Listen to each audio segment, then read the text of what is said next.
Welcome to Tamil psychology and motivation channel. இன்றைய வீடியோவில் சுவையான மற்றும் ஆச்சரியம் தரக்கூடிய சில உளவியல் உண்மைகளை பார்க்கலாம். மல்டி டாஸ்கிங், அதாவது ஒரே நேரத்தில் பல வேலைகளை செய்வது. ஒரே நேரத்தில் பல வேலைகளை இழுத்து போட்டு செய்பவர்களை நாங்கள் சில நேரங்களில் பார்த்திருப்போம். மல்டிநேஷனல் கம்பெனிகளில் நுழைந்தீர்கள் என்று சொன்னால் ரிசப்ஷனில் நீங்கள் காணக்கூடியதாக இருக்கும். கம்ப்யூட்டரில் வேலை செய்தபடியே டெலிஃபோனுக்கு ஆன்சர் பண்ணி கொண்டிருப்பார்கள், பேனையை வைத்து அங்கே எழுதி கொண்டும் இருப்பார்கள். ஒரே நேரத்தில் 2-3 கருவிகளை கையாள்வது போல, ஒரே நேரத்தில் 2-3 விஷயங்களை சிந்தித்து செயற்படுவது போல பார்ப்பதற்கு இருக்கும். ஆனால் உண்மை என்ன என்று சொன்னால், எமது மூளையால் உயர்நிலையிலான சிந்தனை விடயங்களை ஒரே நேரத்தில் பலவற்றை கையாளவே முடியாது.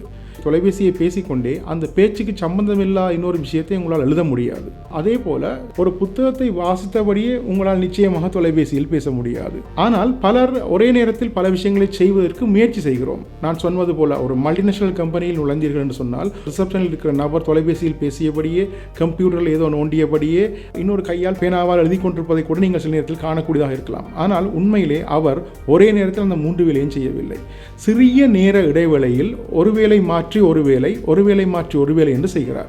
ஒரே நேரத்தில் 3ஐயும் செய்யவில்லை. இப்பொழுது என்ன பிரச்சனை என்று சொன்னால், அவ்வாறு ஒரே நேரத்தில் 3 வேலையை செய்ய முயற்சி செய்கிற பொழுது ஒவ்வொரு வேலையாக தனித்தனியாக செய்யும் பொழுது ஏற்படுகிற தவறை விட 50% தவறுகள் ஏற்படுகிறது. ஃபோக்கஸ் பண்ணுவதன் மூலமாக ஒன்றை சரியாக கற்றுக்கொள்ள வேண்டும், சிறந்த அவுட்புட்டை நீங்கள் கொடுக்க வேண்டும் என்று சொன்னால் நிச்சயமாக நீங்கள் ஒரே நேரத்தில் ஒரு வேலையில் மாத்திரம் கவனம் செலுத்துங்கள்.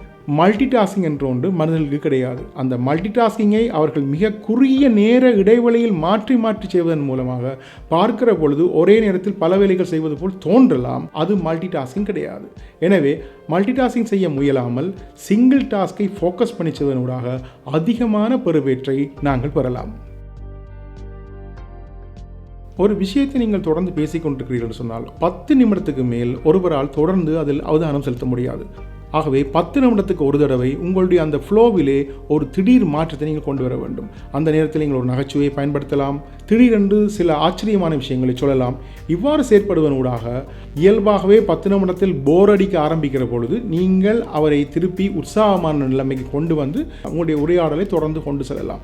அதுதான் வெற்றிமிக்க பேச்சாளர்களை பார்த்தீர்கள் என்று சொன்னால் அவர்கள் பொருத்தமான இடங்களில் நகைச்சுவை அல்லது உணர்வு மிகுதியான விஷயங்களை சொல்லி அந்த பேச்சு ஒரே தன்மையுடையதாகவே தொடர்ந்து இருக்காத வண்ணம் பார்த்துக்கொள்வார்கள். அப்படி சுவையாக இருந்தால்தான் எங்களால் தொடர்ந்து அதை கிரகிக்க முடியும். எனவே நினைவில் வைத்துக் கொள்ளுங்கள், 10 நிமிடத்துக்கு மேல் ஒருவரால் ஒரே விடயத்தை தொடர்ந்து கவனிக்க முடியாது.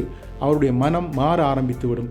எனவே அவரை உங்கள் பக்கம் இழுத்து எடுப்பதற்கு புதிய யுத்திகளை, சுவையான யுத்திகளை நீங்கள் உங்களுடைய பேச்சின் போது கண்டிப்பாக பயன்படுத்த வேண்டும்.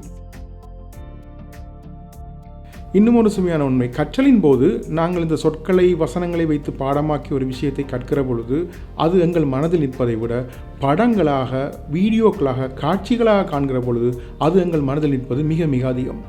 உதாரணமாக ஒரு விடயத்தை படித்து பாடமாக்கி வைத்திருக்கிறீர்கள் என்று வைத்துக் கொள்வோம். அதாவது ஒரு சமையலை செய்வது, குறிப்பிட்ட சமையலை செய்வது எப்படி என்று கற்றுக்கொண்டிருக்கிறீர்கள் என்று வைப்போம். புத்தகங்களின் ஊடாக ஒரு 3 நாள் ஆகிற பொழுது அது உங்களுடைய மனதில் 10% மாத்திரமே நினைவில் இருப்பதற்கு வாய்ப்பு இருக்கிறது.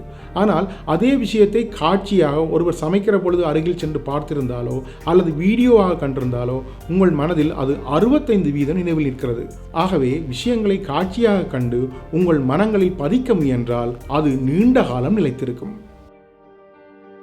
எக்ஸசைஸ் செய்வது உங்கள் புத்திசாலித்தனத்தை அதிகரிக்கும்.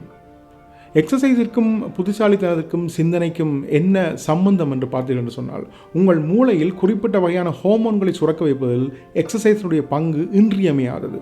அதுவும் உடலை அசைத்து செய்யக்கூடிய ஏரோபிக் வகையான எக்ஸசைஸை நீங்கள் செய்கிற பொழுது உங்களுடைய மூளை மிகச் சிறப்பாக செயற்படும். இதனுடைய காரணம் என்ன என்று சொன்னால், பல்லாயிரக்கணக்கான வருடங்களாக வளர்ந்து பரிணாம வளர்ச்சியில் பரிணமித்து மாறி வந்திருக்கிற மூளையைத்தான் நாங்கள் கொண்டிருக்கிறோம். இன்றைக்கு 10,000-8,000 வருடங்களுக்கு முன்பெல்லாம் உணவை தேடி கிலோமீட்டர் கணக்கில் அவர்கள் நடக்க வேண்டியிருந்தது.